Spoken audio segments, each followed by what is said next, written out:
안녕하세요. Eat Bible입니다.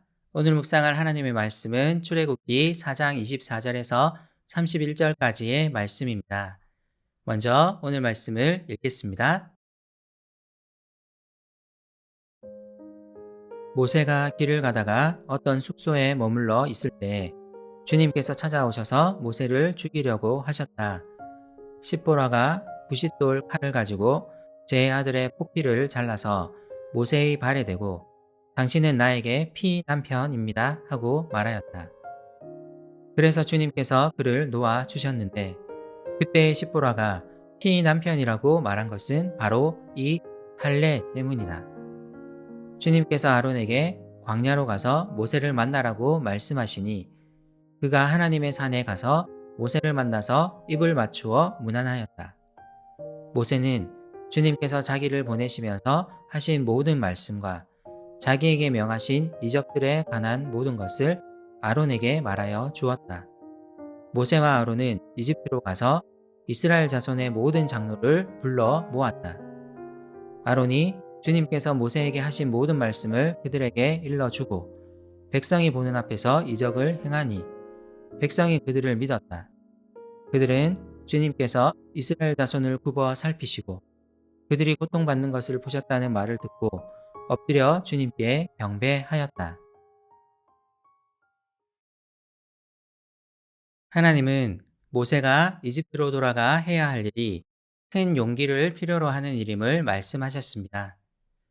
그는 이집트 왕 파라오 앞에 서야 합니다.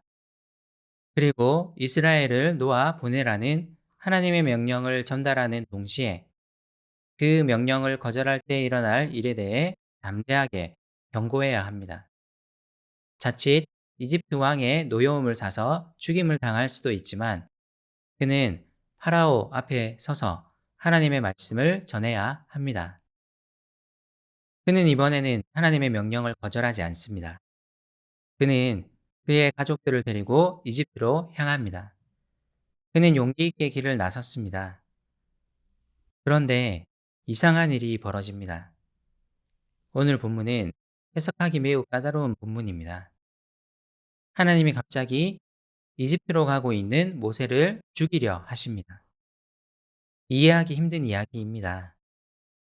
26절 끝부분은 이 사건이 일어나게 된 배경이 할례 때문임을 분명하게 밝힙니다.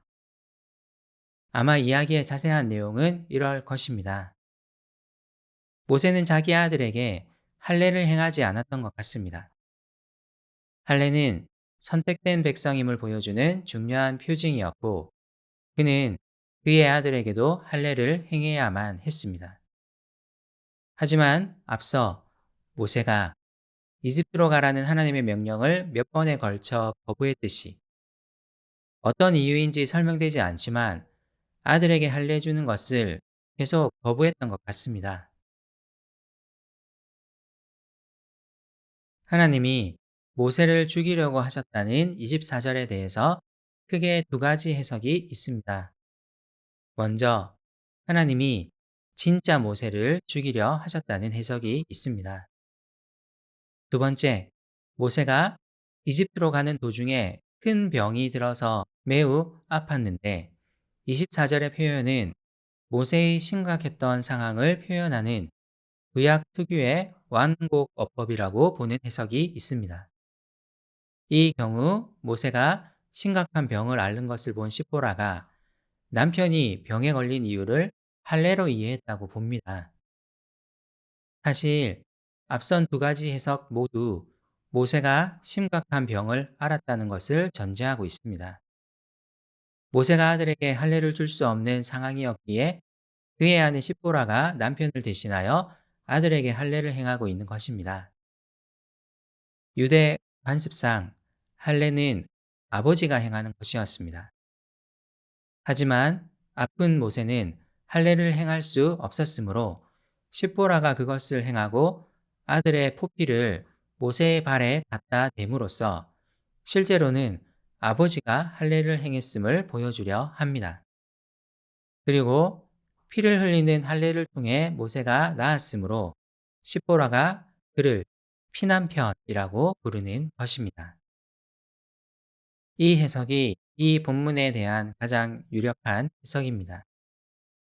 모세는 이집트로 가서 그의 임무를 수행하기 전에 먼저 하나님의 율법에 순종해야 했습니다. 하지만 이번에도 이것은 지연되었고 그의 아내의 기지로 그는 큰 위험에서 벗어납니다. 그리고 그는 드디어 하나님이 약속하신 그의 형 아론을 만납니다. 큰 사건 후에 하나님의 구원 계획이 차근차근 실행되고 있습니다.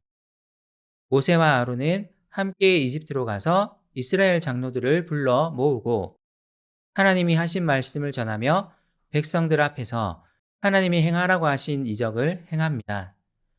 백성은 모세의 말을 믿었고 하나님이 그들을 구원하려 하신다는 소식에 기뻐하며 주님을 경배합니다. 모세는 이제 그에게 맡겨진 하나님의 명령을 수행하기 시작합니다. 오늘 이야기는 해석하기도 까다롭고 적용점을 찾기도 어렵습니다. 모세는 이스라엘 백성을 하나님의 말씀으로 이끌어야 했습니다. 하지만 정작 그는 말씀에 순종할 준비가 되어 있지 않았습니다. 그는 이런 상태로 이스라엘을 이끌 수 없었습니다. 우리는 오늘 이야기를 모세를 준비시키시는 하나님의 섭리로 이해해야 합니다. 하나님의 말씀을 전하는 자들은 또한 말씀에 순종하는 자들이어야 합니다. 하나님은 우리의 화려한 언변보다 순종을 원하십니다.